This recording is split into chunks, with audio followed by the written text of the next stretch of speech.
Right, so thank you for joining us. I'm gonna wait a few more minutes to start, and while we wait to see if anyone else comes to join us, I invite you to enjoy the Medicine Buddha mantra, which hopefully y'all can hear. Okay. And in a few minutes, we'll do our introductions and get started.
All right, so welcome everyone to Wake Up Young Enlightened Souls, the young adult meditation group at Dallas Meditation Center.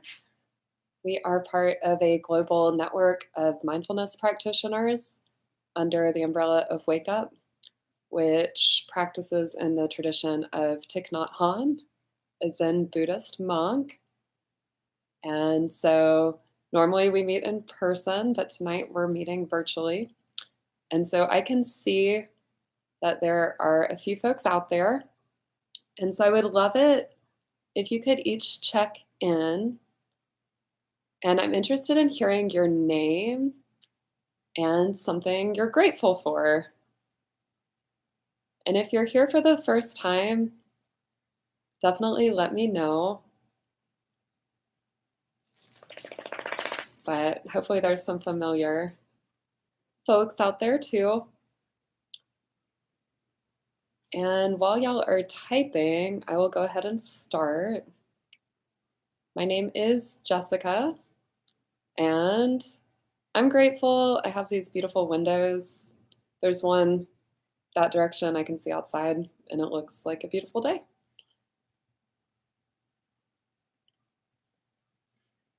So let's see, anyone out there want to check in with your name and something you're grateful for?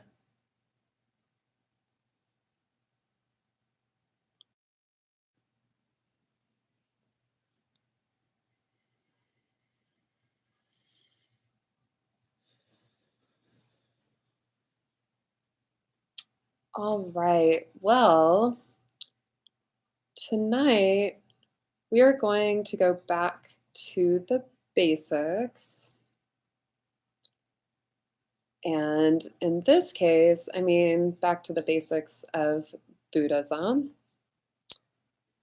And so we're going to start with a walking meditation. And then I will guide us all into a deep relaxation for the first part of the night. And then for the discussion and sharing, we can go into Zoom and interact more privately there. So thank you for checking in.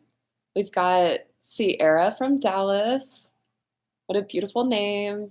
Always makes me think of mountains. Sierra is grateful for the opportunity to join this evening. That's awesome, Sierra. I'm so grateful that you had an opportunity to join also. So even though we're not together in space, we can still be meditating together and practicing together. Then we've got Truett, who is feeling grateful for nature. I am so with you. Thank you for joining us. Nature is so beautiful. And then Isa says hi, smiley face. I'm grateful for the beautiful day out today. Well, awesome. It sounds like if we could all be meditating in nature and it wasn't too warm, we would really, really enjoy that.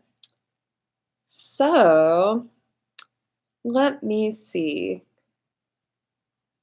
We're going to start with an opening affirmation. And I know y'all probably don't have a program like I do. So what I'm going to do is read the line, and then after I say it at home, you can repeat it. And so we'll start with 3 big bells, palms together at the heart. And then I'll read each line and try to leave some time for y'all to repeat our opening affirmation. Buddham Sharanam Gacchami.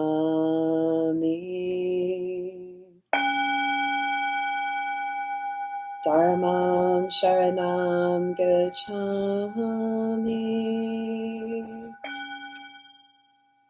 Sangham Sharanam Gacchami.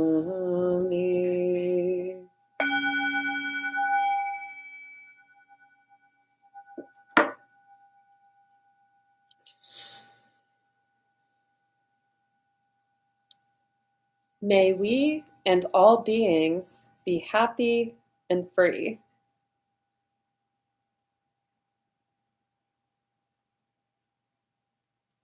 May we and all beings transform our suffering.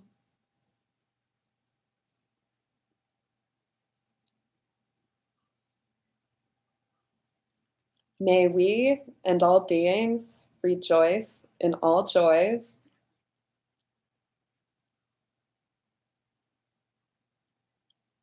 May we and all beings be at peace.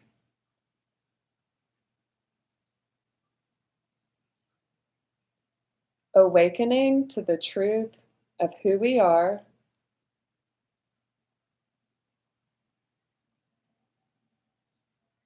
Amitabha, infinite light, infinite love, infinite life.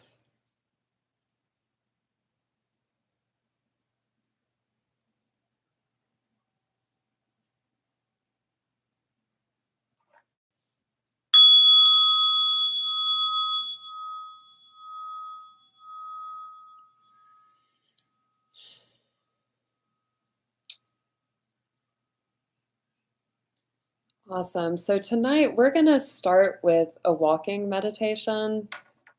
And so I think it could be really fun for us because we're probably in a very familiar space that we spend a lot of time walking around. But most of the time we're probably moving pretty quickly. And maybe sometimes we're not completely mindful of our steps. So I think it'll be fun to really slow down and be in a space that is so ordinary to each of us. And let's see how this practice of mindful walking transforms the way we perceive our familiar environment. And so when we walk, we really want to anchor our awareness in the present moment. And so that's why with each step, you'll want to feel the ground beneath your feet. So you might find you end up walking really slowly, perhaps taking one step with the in-breath and one step with the out-breath. Or you may find that you prefer a pace of 2 steps with an in-breath, 2 steps with an out-breath. And we will walk in a circle or whatever shape you really prefer, with nowhere to go and nothing to do. Noticing the sensations of our feet on the ground, and also bringing our awareness to our breath, breathing in, letting ourselves feel the breath enter our body, breathing out, releasing and relaxing. And we'll do this practice for just about 10 minutes. And of course, you are always welcome if you'd prefer to sit or lie down instead of practice walking meditation. Please do.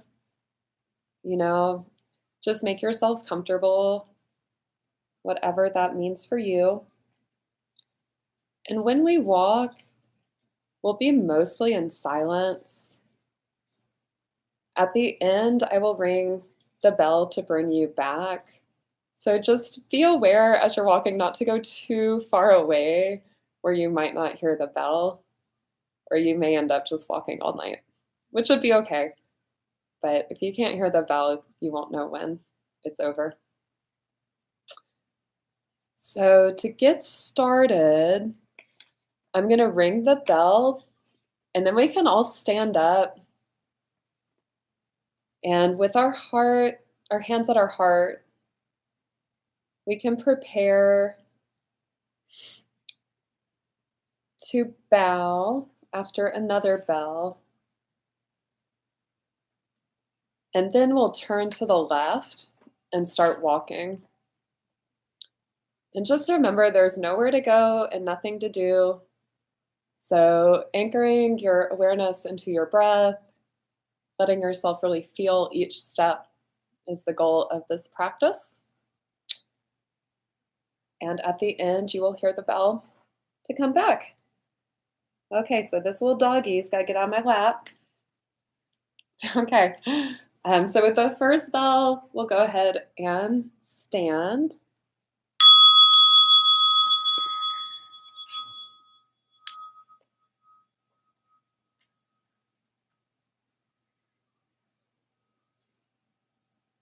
Now with hands at the heart, the next bell we bow to each other.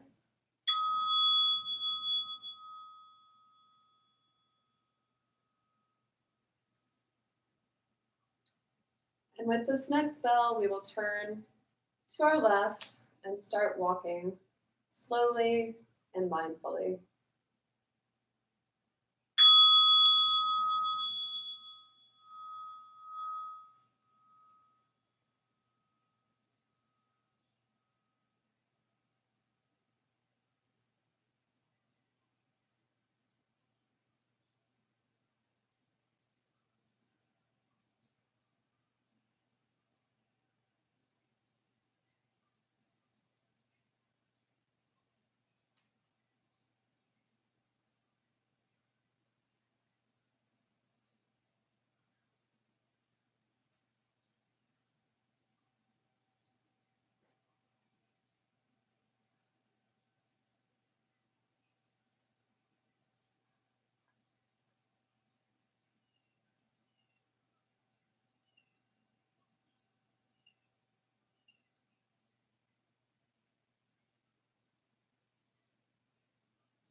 Breathing in here, breathing out now, present moment, beautiful moment. Here, now.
Breathing in, I arrive. Breathing out, here and now. Breathing in, I smile. Breathing out, I relax. Calm, ease.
Now, I hope y'all could hear that bell. It was kind of far away. If you didn't hear it, this was your sign. Walking meditation is over. So continue to mindfully follow your breath. And I want you all to find a really comfy position because we're going to be doing deep relaxation. And I'm grateful to see that Cornell is also here. And he is grateful to be able to connect with friends. So this makes me feel so great knowing y'all are out there practicing with us. So when you find your really comfortable position, you can close your eyes. And I'm going to read Deep Relaxation from a book. It's called Chanting from the Heart. And I know it's probably showing up backwards for y'all, but it's by Thich Nhat Hanh. And it's called Buddhist Ceremonies in Daily Practice. So, this deep relaxation is a practice to help release stress and tension and to nourish our body. So, find that comfortable position, whether you're sitting, lying down. You could be on a cushion, you could be on a chair. Heck, some of y'all might even be levitating. Just whatever feels good to you. And in this position, go ahead and close your eyes. Let your arms rest gently on either side of your body. And let your legs relax, turning outwards.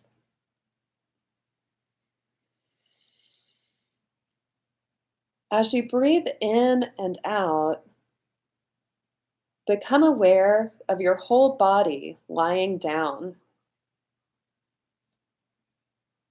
Feel all the areas of your body that are touching the floor or bed or chair.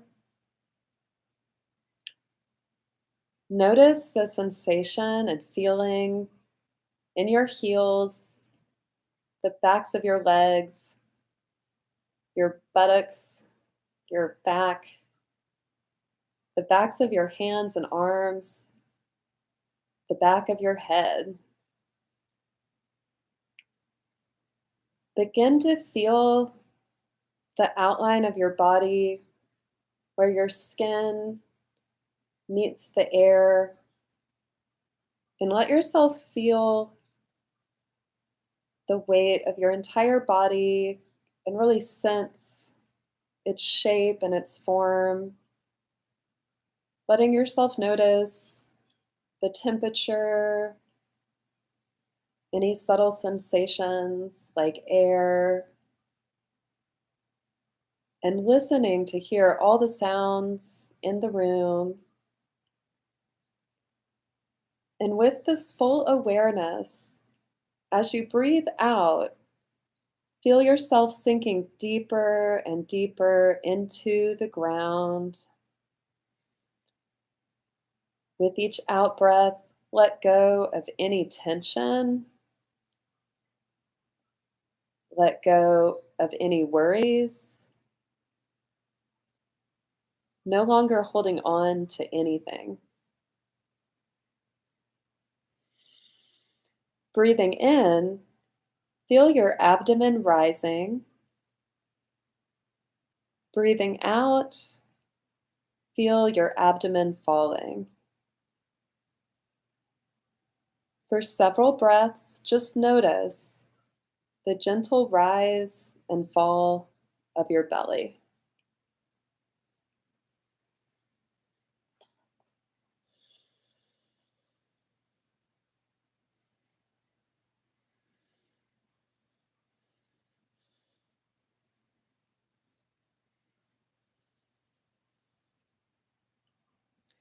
Now, as you breathe in, become aware of your 2 feet. As you breathe out, allow your 2 feet to relax. Breathing in, send your love to your feet. Breathing out, smile to your feet.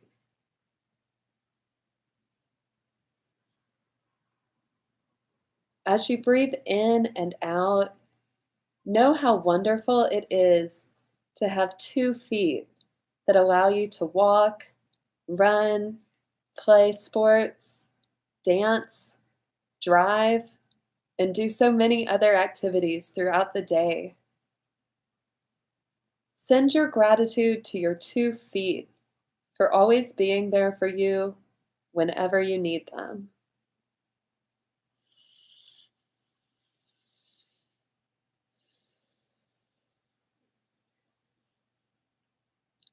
Breathing in, become aware of your right and left legs. Breathing out, Allow all the cells in your legs to relax. Breathing in, smile to your legs. Breathing out, send them your love. Appreciate whatever degree of strength and health you have in your legs. As you breathe in and out, send them your tenderness and care. Allow them to rest, sinking gently into the floor. Release any tension you may be holding in your legs.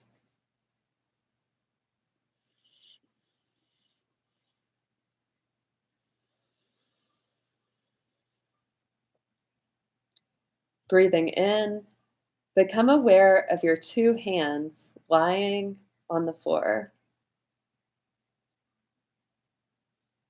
Breathing out, completely relax all the muscles in your two hands, releasing any tension you may be holding in them. As you breathe in, appreciate how wonderful it is to have two hands. As you breathe out, send a smile of love to your two hands. Breathe in and out and be in touch with all the things your two hands allow you to do.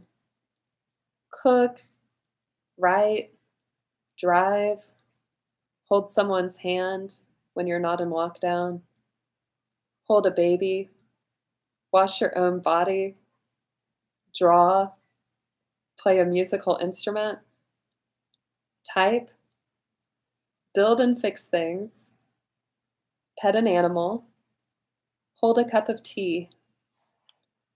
So many things are available to you because of your two hands. Just enjoy the fact that you have two hands and allow all the cells in your hands to really rest.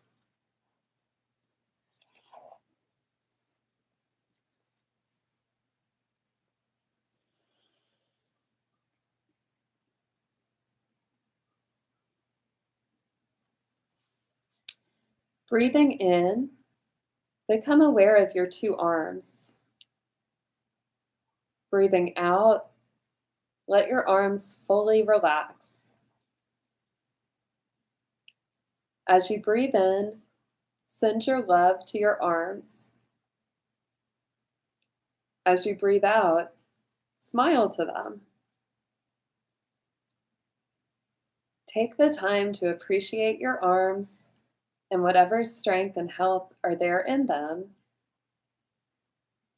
Send them your gratitude for allowing you to hug someone when you're not socially distant, to swing on a swing, to help and serve others, to work, cleaning the house, mowing the lawn, doing so many things throughout the day. Breathing in and out, allow your two arms to let go and rest completely on the floor. Feel the tension leaving your arms. As you embrace them with your mindfulness, feel joy and ease in every part of your two arms.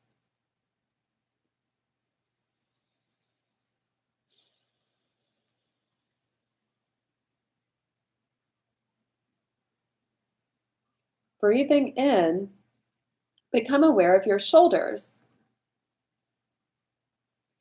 Breathing out, allow any tension in your shoulders to flow out into the floor. As you breathe in, send your love to your shoulders. As you breathe out, smile with gratitude to them. Breathing in and out, be aware that you may have allowed a lot of tension and stress to accumulate in your shoulders. With each exhalation, allow the tension to leave your shoulders and feel them relaxing more and more deeply. Send them your tenderness and care, knowing that you do not want to put too much strain on them. You want to live in a way that will allow them to be relaxed and at ease.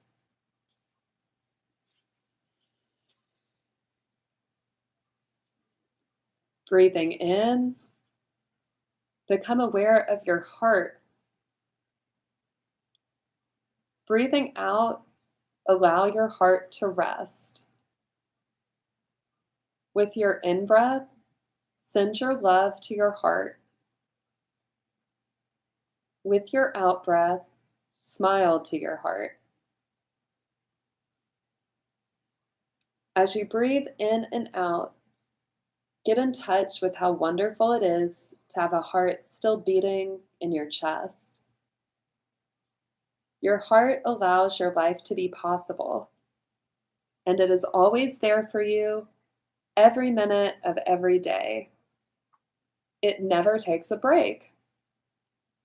Your heart has been beating since you were a 4-week-old fetus in your mother's womb.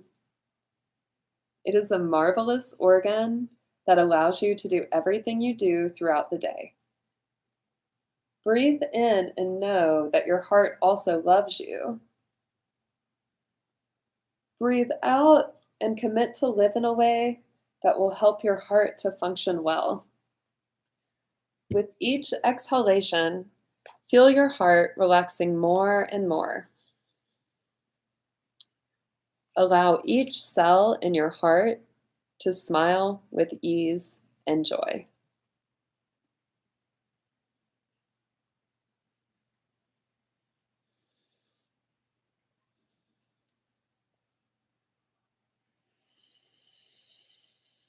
Breathing in, become aware of your stomach and intestines. Breathing out, allow your stomach and intestines to relax. As you breathe in, send them your love and gratitude.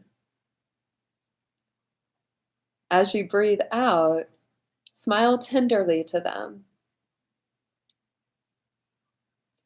Breathing in and out, know how essential these organs are to your health. Give them the chance to rest deeply. Each day they digest and assimilate the food you eat, giving you energy and strength. They need you to take the time to recognize and appreciate them. As you breathe in, feel your stomach and intestines relaxing and releasing all tension.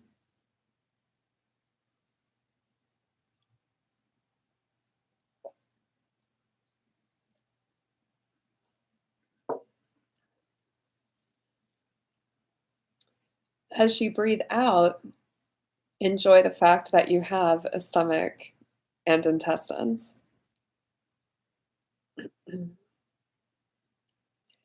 Breathing in, become aware of your eyes. Breathing out, allow your eyes and the muscles around your eyes to relax. Breathing in, smile to your eyes. Breathing out, send them your love. Allow your eyes to rest and sink back into your head. As you breathe in and out, know how precious your two eyes are.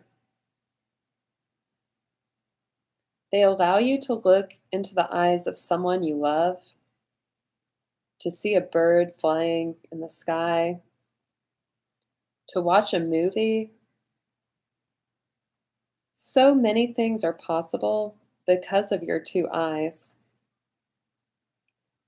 Take the time to appreciate the miraculous gift of sight and allow your eyes to rest deeply. You can gently raise your eyebrows to help release any tension you may be holding around your eyes.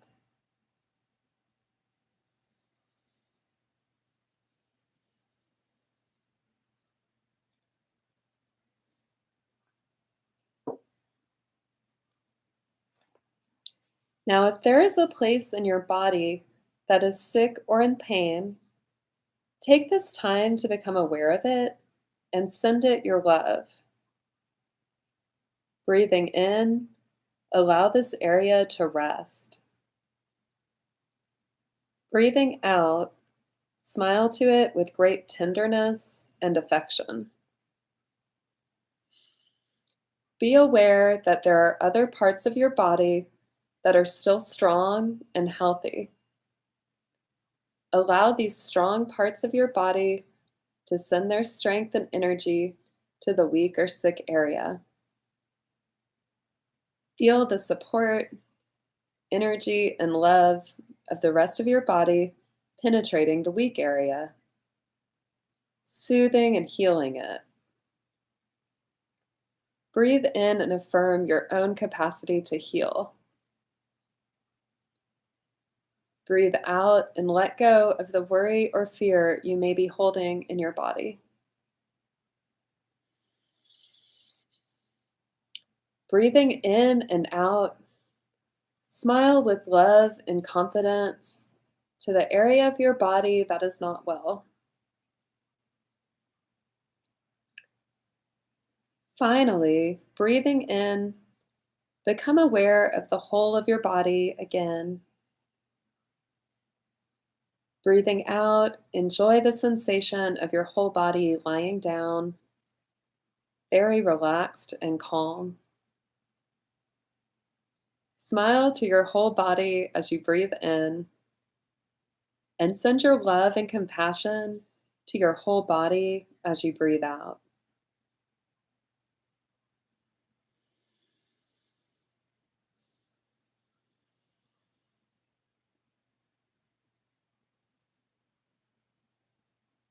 Feel all the cells in your whole body smiling joyfully with you.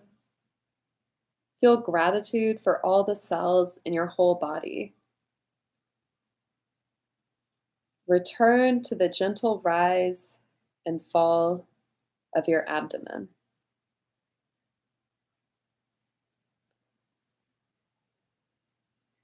Now to end, slowly start to stretch and open your eyes.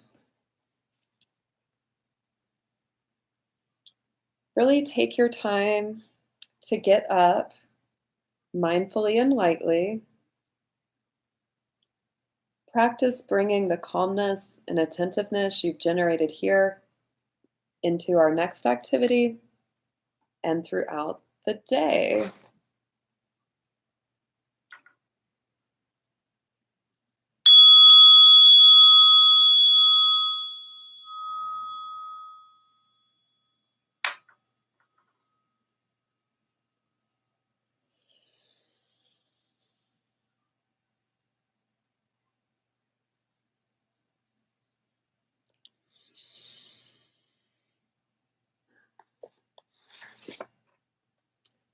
All right, so I hope everyone enjoyed relaxing a little bit.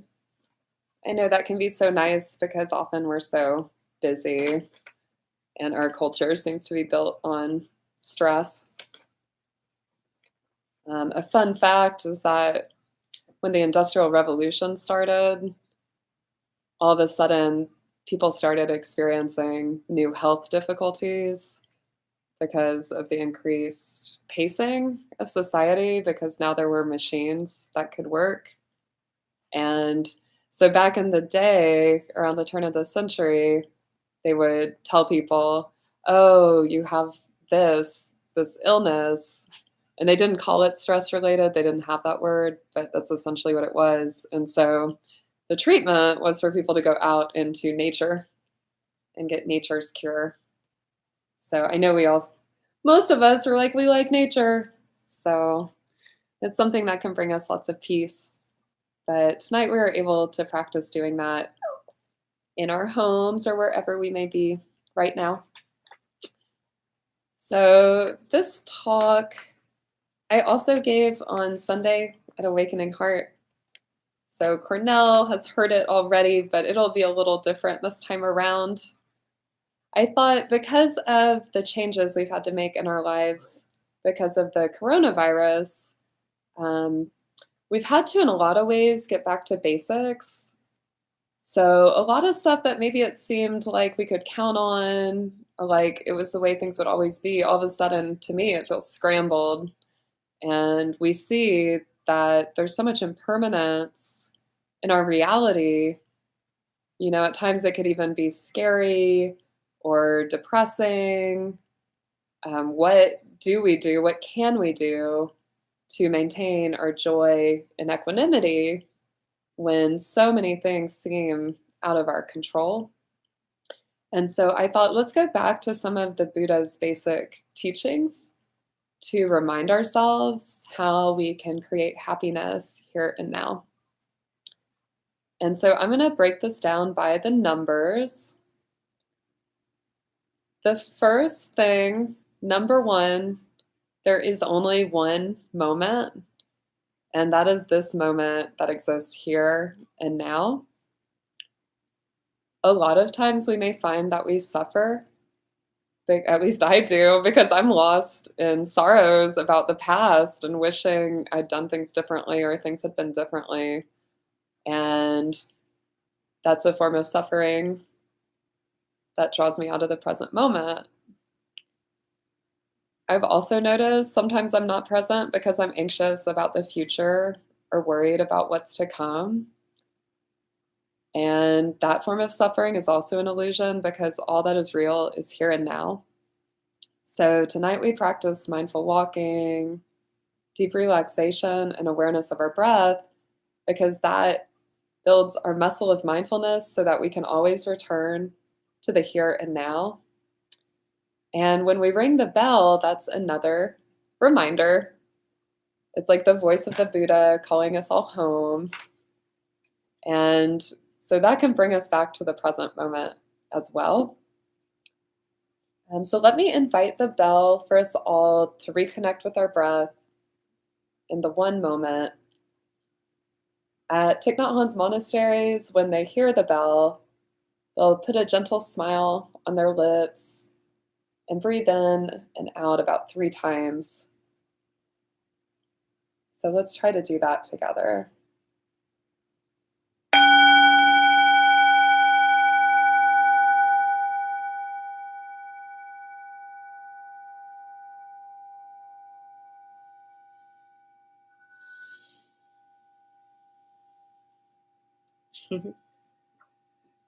Now, the Buddha teaches that there are 2 truths. There is an absolute truth and there's a relative truth. So I've heard that it's like absolute truth is always true. It's something world religions have tried to describe for millennia, and something I think exists as true, even if all the books and teachings of every religion and tradition were burnt, we would remember this truth within and resonate with this truth because it is eternal and unchangeable. And now I've heard a story, and I bet some of you have also, where the world religions are all describing this truth. And so let's say it's an elephant. Each different religion is seeing a different part of the elephant. So maybe to people who are Hindu, it looks like the elephant's trunk. Maybe there's some Christians checking out the tail. There might even be agnostics or atheists looking at the elephant's feet and describing that part of truth. Buddhist noticing its belly. And so while what every single person says may sound different, it's because they're looking from a different perspective at a whole that it's impossible for them to see completely. And so that's the second form of truth. It's the relative truth, the different perspectives that change form and are more limited than absolute truth. So we've got one moment, two truths, and then there's quite a few different threes. One of them is the three jewels, the Buddha, the Dharma, and the Sangha. So the Buddha refers to the historical Buddha, the Shakyamuni Buddha, who lived 2,600 years ago. And it also refers to the wisdom of the Buddha that exists within each and every one of us that we're able to access through meditation and contemplation. And our practice of mindfulness helps just clear off anything that may block us from that pure connection. And then the Dharma are the Buddha's teachings that free us from suffering. The Sangha is our group that meets and meditates together. And the cool thing about it is that we don't have to be physically together to be a Sangha. So who knew in a time like this we'd already be prepared, because anytime we practice, we're connected to the universal Sangha, the community of all practitioners all over the world in this beautiful Buddha field. And the thing is, though, there are three poisons that can bring us suffering. So the first one is attachment. And that happens when we require something to be a certain way to be happy. When we're really attached to the outcome or situation, we can suffer a lot when things don't turn out the way we want, or just simply suffer because we want it so bad. The second poison is aversion. And that's anytime we don't want things to be a certain way and it brings us suffering. You can see that both attachment and aversion could be helped by the practice of equanimity, where we know that good and bad will both come and go, but we always have the power and capacity to bring our awareness within. Thich Nhat Hanh calls it like an island within ourselves that we can return to be peaceful in the present moment. And so the third poison is ignorance. And this is anything where we're really not aware of the absolute truth, and it causes us to suffer just out of what we don't know. Like, I would think, for example, purchasing products that were made with child labor or slave labor could ultimately cause us suffering. And we may or may not always consciously know that that's part of the supply chain of something we're consuming. And so we might be in ignorance and yet still generating more harm in the world through our choices. And so that's another poison. But thankfully, the Buddha brought four noble truths. The first one is that, yeah, life sucks sometimes. Suffering is there. There is no reason to think because you meditate, you're going to escape suffering. And in fact, that belief could cause more suffering. Because, oh my goodness, I've been meditating diligently for a decade. Why do I still feel angry sometimes? Why do I feel depressed sometimes? Why do I feel anything other than just pure bliss and peace? Well, it's because of this truth. The Buddha saw birth as suffering, getting sick as suffering, growing old as suffering, and death as suffering. So if we accept that that exists, we can find peace with it. The Buddha says there is a cause of all this suffering. And there's also the cessation of suffering, which brings us well-being. So he taught a path that frees us from suffering and brings us to well-being here and now. We don't have to wait till our next lifetime. We can find it here and now. So Thich Nhat Hanh and his community brought us 5 mindfulness trainings that help guide us to free ourselves from suffering. With the first one, we practice protecting life, which can mean avoiding killing and practicing nonviolence whenever possible. The second mindfulness training is about generosity, social justice, and not stealing from others. With the third mindfulness training, we practice responsible sexual behavior that protects others, including couples, families, and children. The fourth mindfulness training includes deep listening and loving speech. And the fifth one includes mindful consumption.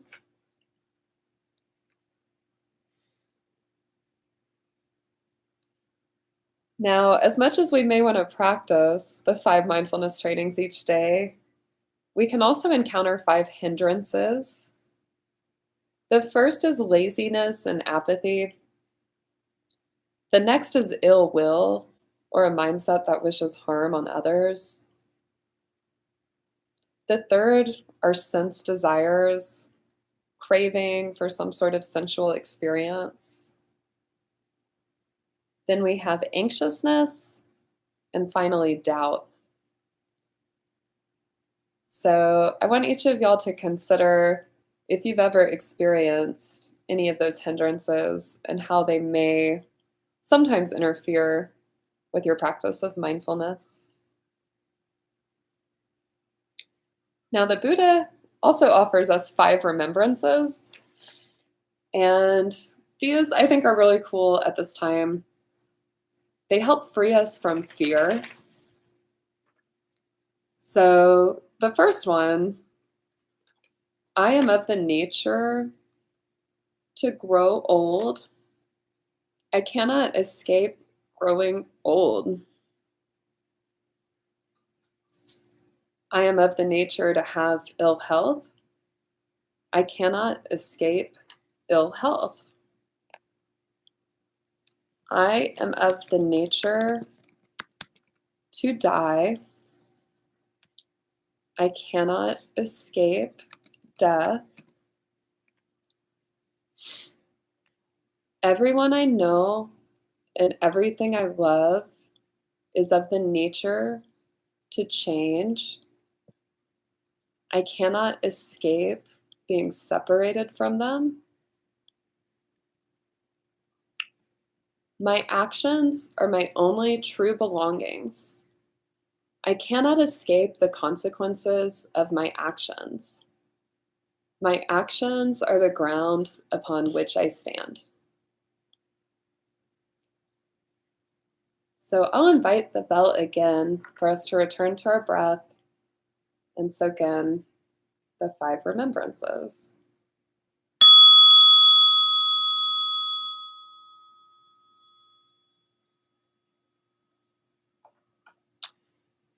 Okay, so some of you may have guessed we're going to work our way up to 8, because part of the 4 Noble Truths is that the Eightfold Path is going to liberate us from suffering. So we've gone from 1 moment here and now to 2 truths, absolute and relative. We've learned there are 3 poisons of attachment, aversion, and ignorance that bring us suffering, but that the 3 jewels, the Buddha, the Dharma, and the Sangha, help bring us well-being. The Buddha taught 4 Noble Truths,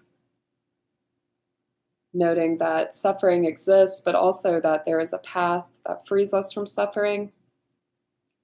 And then by practicing the 5 mindfulness trainings and the 5 remembrances, we can overcome the 5 hindrances to move forward on the path to enlightenment. Now, the 6 paramitas are like vows of the bodhisattvas. And so bodhisattvas have already been enlightened, but they keep returning to the planet until every single sentient being is enlightened. And this could include minerals, plants, animals, humans, and other forms of sentience that we may or may not be aware of. So you can see a bodhisattva has taken quite a commitment. And so the first paramita, the perfection of practice, is generosity. With generosity, we unconditionally and selflessly offer our love, compassion, time, and energy from the depths of our heart to serve all beings. And so you can see generosity isn't just about money here. Money is one form of energy that we're able to offer unconditionally towards others. So consider how you might be able to unconditionally offer your love, time, and energy to someone at this moment.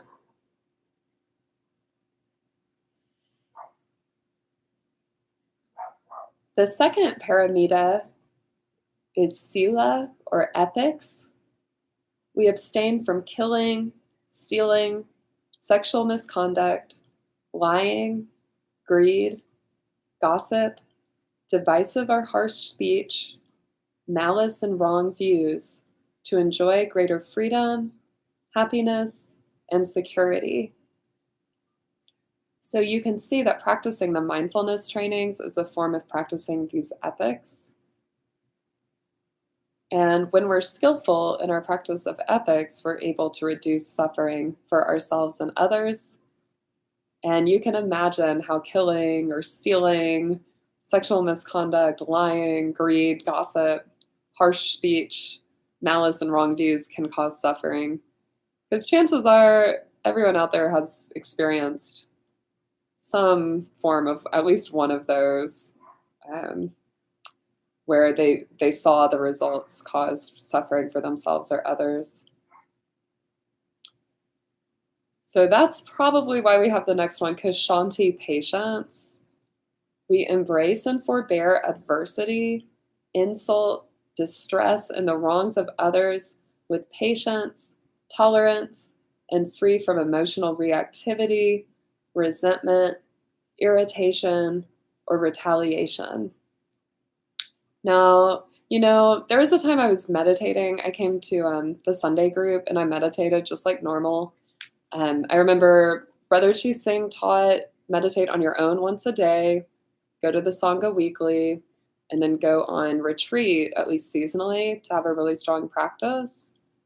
And so I'm so grateful we can still connect and do this regularly because it helps ground me. And a lot of times I just kind of do it. I may not think why or really, I'm just used to it. It's what I do. But I went out and I encountered a person that I knew who was really enraged at me. And he started actually yelling at me in front of like this whole party of people. And he was saying cuss words and like really just like telling me I had to leave the party. And it was very humiliating and scary and unexpected. And what I noticed was that emotionally I felt like scared and mad and sad, but I was so used to practicing the breathing that it's like I felt the insults come at me like this, and then I breathed in and I could feel I had a whole force field around me from just having been at meditation because I'd been so calm and chill for like 2 hours. So that insult came in right here, and I could still observe myself having all of the emotional responses you'd expect, but I was able to turn around and walk away instead of yelling or engaging or making it worse. My dog apparently is stoked about that, Mr. Griffin. But that's one thing we get through meditation is more patience and the ability to take care of things that we might not know are coming. Griffin, come here. I think maybe he'll be quiet if I'm petting him. We'll see. Okay, so next up, we've got virya, joyous effort, with courage, energy, and enthusiasm, and from a feeling of deep compassion for all sentient beings. We use our body, mind, and speech unfailingly and ceaselessly for the benefit of others without expectation for reward. So you can see this is that same idea as generosity, where we're being compassionate and giving of our time and energy for others. And it includes that we do it without expectation for a reward. So we give freely. And so we also live in freedom. Then there's dhyana, concentration, the fifth paramita or perfection. We train and stabilize our mind and emotions through the practice of mindful concentration. Every time we come together, we build our concentration. There is a wall hanging at the meditation center, and it shows a monk and an elephant. And at first, the elephant's so strong, it's pulling the monk behind him. The monk is like dragging on the road. And then the monk keeps meditating, and eventually he catches up to the elephant. He's able to get on the elephant. And by the end, he's riding and directing the elephant. When we have concentration, that's what we do. We're able to take the monkey mind and everything we see, that's our habit energy, and we're able to use our breath to start to steer our mind and our awareness in the direction we want it to go. And the more concentration we have, the more power we have to transform our suffering in each and every present moment. And so that's another reason Qi recommended meditating really regularly, because you strengthen and build that concentration. That's right, Griffin. Come here, be quiet, doggy. We'll see. Okay. So, sixth paramita, prajna, wisdom. We experience the supreme wisdom that goes beyond all false and distorted views to perceive the essential nature of interbeing with clarity, free from dualism or attachment. This is one, from my understanding, I'm pretty sure I can't communicate it to anyone. This wisdom is the supreme wisdom beyond all false and distorted views. Maybe I've touched it sometimes, but I know I'm not there all the time. So let's use that as encouragement to keep practicing so that we can be free from dualism and attachment. All right, so we're working our way up to the grand finale, which are the Eightfold Path. So here at 7, there's something called the 7 factors of awakening. And these help overcome the 5 hindrances. The first is mindfulness, which brings balance.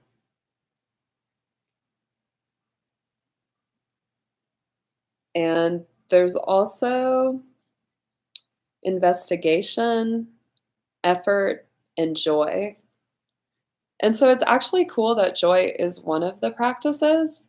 It's something that we can think about when we're doing our daily walk around wherever we're going, is just to have a gentle smile on our lips and be grateful for our feet that are able to carry us.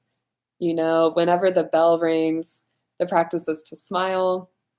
And I found I'm able to recognize my strong and challenging emotions while also practicing joy, because I don't want to suppress or deny the way I'm feeling. Thich Nhat Hanh teaches to hold your suffering tenderly like a child and to care for it. So what I've noticed, there's a mindfulness bell app that I have ringing throughout the day. And so every time it rings, I breathe and smile gently, just like the practice. And right now, it's easy to smile gently. I'm feeling pretty decent, but sometimes it's not. And I'll never forget, there was something bad had happened. I was crying a lot, it was a lot of tears. And then that bell rang. I did not really feel smiling, but it was the practice. So I like kind of went, put this grin on my mouth and like breathed in 3 times. But what really struck me was that the intensity of my sadness had been like level 10 out of 10. And after I did the breathing practice with the bell, it went down to like a 3. And I was kind of surprised because like I didn't take a pill. I didn't do anything. I didn't get up. I didn't exercise. Like all I did was take a moment to breathe in 3 breaths and gently smile. And it radically transformed my feeling. So that's something we can use the daily mindfulness bells to just return to the smile. And for those of us in the modern world, sometimes it could be like a red light is our opportunity to breathe in and smile. For others, it could be a new text message or a cell phone ringing, a dog barking, anything like that is a reminder to breathe and smile. And we can see that we're able to cultivate joy in that way. Another good way to do it is what we did in the beginning, just offering gratitude. I find when I do that, I can often bring myself to a place where I feel really good from a place where I don't feel good. And so that is effort. Then we've also got focus, equanimity, and relaxation. And so y'all can see we got to try all of these today with our practice. And so the final thing is the Eightfold Path. We will join in Zoom after this and we can discuss it all together, because that's one thing I've always missed doing it this way, is that we can't just share. But the Eightfold Path, first, right view. Are we seeing the absolute truth? Is our mind free from wrong perceptions? Can we be sure that things are the way we think they are? Then we've got right speech. I'll let you know, it's like not right or wrong as in like, oh, that's bad, that's evil. It's what reduces suffering and what causes more suffering. So you can measure what's right for you in each circumstance. Is the speech, what I'm about to say, going to reduce suffering in the world, or is it going to create more of it? How do I feel after speaking that way? Do I feel better? Do I feel worse? In this way, you can monitor what's right for you without having to look to an external source to tell you what's right. We've got right livelihood. We spend so much time at work. Of course, we'd want to make sure we reduce suffering through our life work. Right mindfulness. We built the muscle of mindfulness coming together tonight and anytime we practice. Right concentration. Of all the things that Buddha mentions, concentration came up the most in these basics. So I would say it is key on the path of enlightenment. We've got right thought. Are our thoughts true? Right action. Are we acting to compassionately serve others and to nourish ourselves? And finally, right effort. Brother Chi Singh said, don't expect every meditation session to be peaceful and amazing. He said, sometimes that happens, and that's to encourage us to keep going, because otherwise people would quit, because sometimes it's hard. I know for me, at least, sometimes it's like, when is the timer going to go off? And my brain's going all over, and maybe I'm crying, or my body hurts, and it just is like, I can't do this anymore, and I want to crawl out of my skin. But it doesn't actually matter the subjective experience, because I'm building the muscle of mindfulness every time I come to practice. And so that muscle is going to be there. Our brains are still going to receive the healing benefit of meditation, even if it's unpleasant. So there we go. Those are the basics of Buddhism. So I know that was a lot of stuff, and I so want to hear what you all have to share about it. And so let me open up the Zoom. I got to get this whole other computer here to pull it up. And then I will put the link in our chat. And I would love to see y'all there. But if you got to go, I'm so glad you were able to join us too. So let me see. I got this new meeting. Okay. I'm going to join it. Oh, it's on the other computer. Okay. Let me get the invite thing.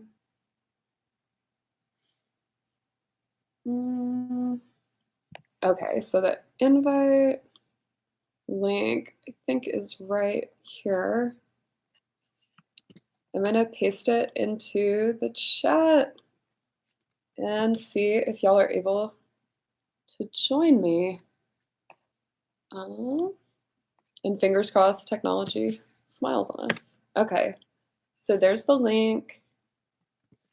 And then this is some more information you might need. So if you do have Zoom, you can go ahead and pull it up.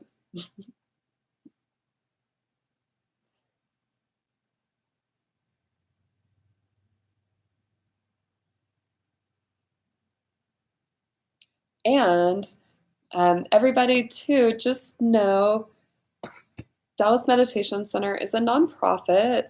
And so we exist because of everybody's generosity. And even though we're not meeting in person, we are still making payments on our space and looking forward to when we're able to return. And so I'm going to put another link in the chat. If you're able to give a donation of any size, we will greatly appreciate it. And you'll also see on the site, there's a place to become a monthly donor, which is really awesome because the more monthly donors we have, the easier it is to budget and plan different fun events like meditation retreats and parties. So definitely check out that site if you would like to donate.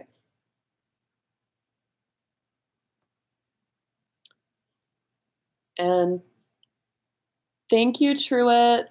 It was so nice for you to come. I'm glad it worked better. I think you were here last time when the live stream messed up for me. So I'm glad we were all able to practice together tonight and look forward to not seeing you again, but you being here. And let me see if there are any sort of announcements I can think of. Y'all can stay in touch on our Facebook page. And we are streaming all of our weekly meditation events. And so I have noticed for me that actually makes it easier to attend quite a few events because you don't have to drive anywhere. And so definitely pay attention to our YouTube channel and also Facebook. Hi, Alex. Thank you for joining us. I hope you're doing well.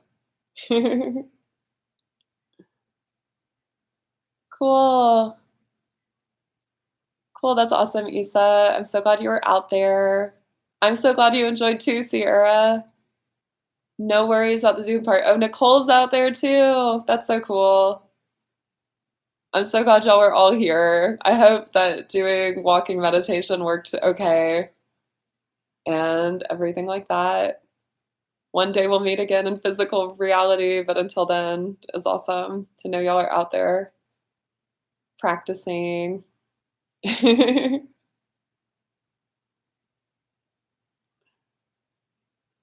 And let's see, I don't know if you know the Zen-to-go has been on Facebook Live, and so that's a noon meditation that's short and sweet. So yeah, I guess that's probably it. Does anyone else have any other comments? Oh, should we close out? That's what I'm forgetting. It feels weird because we didn't close. Okay, so there are closing chants. I'm going to ring the bell, and then we can say them together, and then bow to officially close out.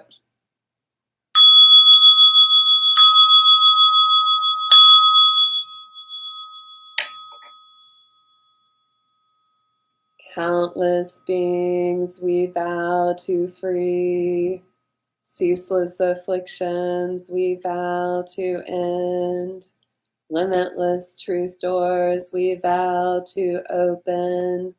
The deepest paths of awakening we vow to realize.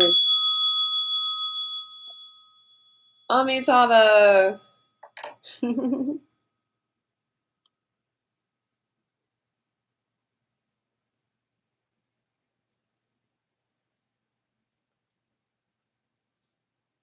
All right, everyone. Well, let's see. Is there anyone out there that is having any difficulties or anything? Or is it looks like a few people are leaving or need to leave?